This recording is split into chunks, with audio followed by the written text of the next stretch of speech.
جیسے ایک روایت میں اللہ کے نبی صلی اللہ علیہ وسلم نے فرمایا کہ مسلمانوں کے درمیان آپسی جو تعلقات ہیں وہ اس اعتبار سے ہیں. حضور نے فرمایا مثل المؤمنین، یہ بھی بخاری اور مسلم کی روایت ہے، فرمایا مثل المؤمنین فی توادہم وتراحمہم، ایک دوسرے کے ساتھ محبت کرنا، ایک دوسرے کے ساتھ غمخواری کرنا، ایک دوسرے کے ساتھ رحم و شفقت کا معاملہ کرنا، ایک دوسرے کے ساتھ درگزر کا معاملہ کرنا، ایک دوسرے کی غلطیوں کی پردہ پوشی کرنا، ایک دوسرے کو معاف کرتے رہنا، ایک دوسرے کے حقوق کو ادا کرنے کی فکریں کرنا، یہ سارے مضامین اللہ کے نبی صلی اللہ علیہ وسلم نے ان دو الفاظ کے اندر بیان فرمائے. اللہ کے نبی کے معجزوں میں ایک معجزہ یہ بھی ہے کہ آقا کم الفاظ میں بڑے مضمون بیان کرتے تھے، اور حق تو یہ ہے کہ نبی کے ارشادات کی توضیح یا وضاحتیں ہم اپنے طور پہ نہیں کر سکتے. نبی کی توضیحات تو صحابہ نے کی ہیں، اس لیے فرمایا اللہ کے نبی نے مثل المؤمنین فی توادہم وتراحمہم وتواصلہم کمثل الجسد الواحد. جیسے ایک جسم ہو، ایک جسم کے اندر مختلف اعضاء ہیں، ناک ہے، کان ہے، پیشانی ہے، اور سر ہے، ہاتھ ہے، پاؤں ہے، پیٹ ہے، پیٹ کے اندر کے اعضاء ہیں، مختلف اعضاء ہیں. اللہ کے نبی صلی اللہ علیہ وسلم نے فرمایا کہ بظاہر یہ دو اعضاء الگ الگ ہیں. کان کو آنکھ نہیں کہا جا سکتا، آنکھ کو کان نہیں کہہ سکتے. کان الگ چیز ہے، آنکھ الگ چیز ہے، زبان الگ چیز ہے، ہونٹ الگ چیز ہے، دانت الگ چیز ہے، ہاتھ الگ ہے، پیٹ الگ ہے، پاؤں الگ ہے. جسم کے سارے اعضاء ہر اعتبار سے الگ الگ ہے، اس لیے عضو ہے، اور عضو کی جمع اعضاء ہے. ہر ایک پر عضو کا اطلاق ہوگا. آنکھ کو آپ اعضاء نہیں کہہ سکتے، زبان کو آپ اعضاء نہیں کہہ سکتے، عضو ہے. لیکن یہی سارے عضو مل کے اعضاء کہلائے، اور یہ پورے اعضاء کا اطلاق ایک چیز پر ہے، اور وہ ہے جسم. جب آپ جسم کہیں گے تو جسم کا اطلاق ایسا نہیں کہ صرف آنکھ پر ہو، جسم کا اطلاق ایسا نہیں کہ صرف زبان پر ہو. جسم جب کہیں گے تو پورے وجود کو کہیں گے، پورے وجود کا نام جسم ہے.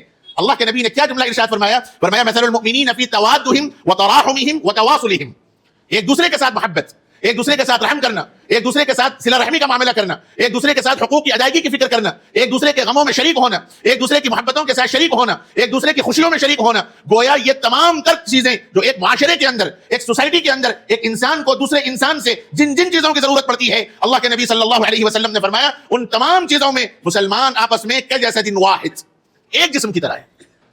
اور پھر کیسے؟ اللہ کے نبی نے اس کو آگے بیان فرمایا اذا اشتکا منہ عضو، اس پورے جسم کے اندر کئی اعضاء ہیں، ان اعضاء میں سے کسی عضو کو اگر کوئی تکلیف ہو، اذا اشتکا منہ عضو تداعى له سائر الجسد بالحمى والسهر او كما قال علیہ الصلوۃ والسلام.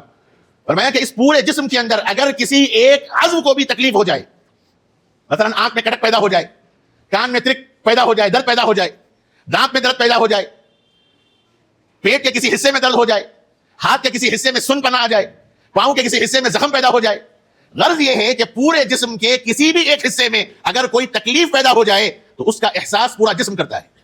ایسا نہیں کہ اعضاء الگ الگ ہیں تو ہر عضو دوسرے سے جدا ہو جائے کہ اس کو ہونا مجھے کیا کرنا ہے، ایسا نہیں ہوتا. پورے جسم کے کسی بھی حصے میں اگر کوئی تکلیف ہوتی ہے تو اس کا احساس، اس کا ادراک، اس کی فیلنگ پورے جسم کو ہوتی ہے. اور اس کا نتیجہ یہ ہوتا ہے کہ باوجود اس کے کہ ایک حصے میں تکلیف ہے لیکن اس کا احساس پورا جسم کرتا ہے.